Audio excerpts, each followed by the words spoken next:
देहरादून में सहस्त्रधारा के नजदीक आज सुबह 5 बजे बादल फटा था। इससे तमसा नदी, कार्लीघाट नदी, सहस्त्रधारा नदी में जलस्तर तेजी से बढ़ गया।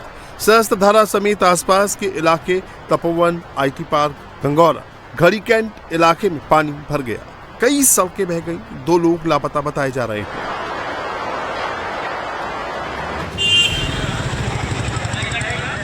ये देहरादून का ऋषिनगर है। रिस्पना नदी के उफान ने इस इलाके में भी भयंकर तबाही मचाई है। नदी के तेज बहाव में कई घर और कई बिजली के खंभे बह गए हैं। देहरादून में कुदरत किस कदर कहर बरपा रही है, उसकी एक और तस्वीर देखिए। यह हरबटपुर का इलाका है। आसन नदी में रेत लेने गए 5 मजदूर अचानक आए जल सैलाब में ट्रैक्टर ट्रॉली समेत फंस गए और देखते ही देखते पानी में बह गए।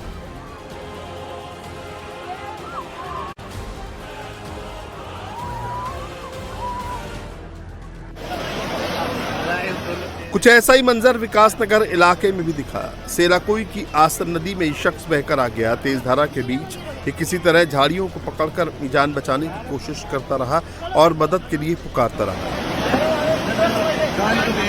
देहरादून से आ रही हर तस्वीर डराने वाली है। नदियों और नालों का बहाव इतना ज्यादा तेज है कि वो अपने साथ सब कुछ बहा ले जा रहा है। डोईवाला के लाल तप्पड़ में देहरादून हरिद्वार हाईवे पर पुल जाखर नदी की बाढ़ में जलमग्न हो गया। देहरादून में चारों तरफ तबाही और बर्बादी का आलम है। मलबे में गाड़ियां धंसी हैं। सोचिए, बादल फटने से अचानक कितना मलबा पहाड़ों से नीचे आया कि जेसीबी पूरे मलबे के नीचे दब गई।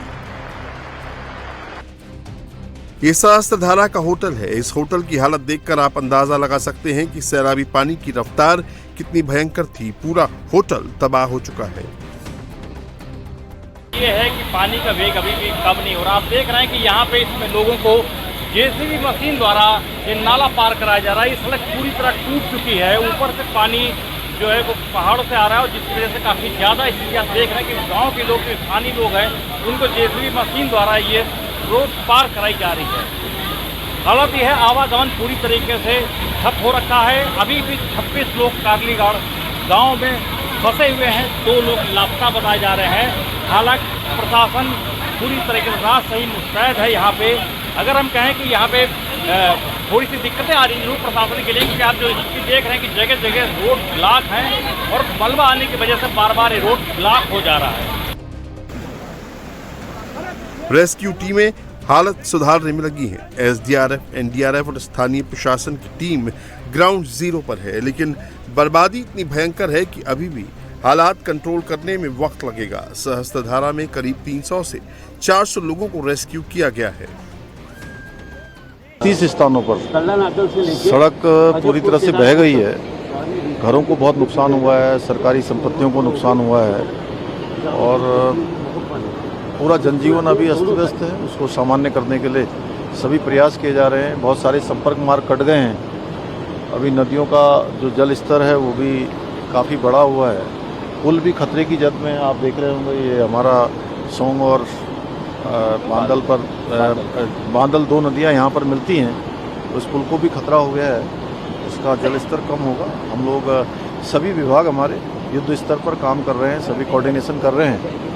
आज आदरणीय प्रधानमंत्री जी ने भी प्रातःकाल सारी जानकारी ली है। उन्होंने चिंता व्यक्त करी और हर प्रकार से हमको आश्वासन दिया है। अपने गृह मंत्री जी ने भी कि हर समय राज्य में जो आपदा आई है, आज देहरादून में जो बड़ी जल भराव और बादल फटने से नुकसान हुआ है, उसके बारे में आकलन किया है। मैं उनका भी धन्यवाद भी करता हूँ और हमारा प्रयास है कि हम हर प्रकार से जो आपदा पीड़ित हैं, आपदा प्रभावित हैं, उन सभी को हम लोग हर प्रकार से जो है सहायता करके जनजीवन को फिर से पुनः लाने के लिए सभी विभाग हमारे युद्ध स्तर पर काम कर रहे हैं। देहरादून में सैलाब से बचने के लिए एक शख्स बिजली के खंभे पर चढ़ गया था, जिसको अब NDRF ने रेस्क्यू कर सुरक्षित निकाला है।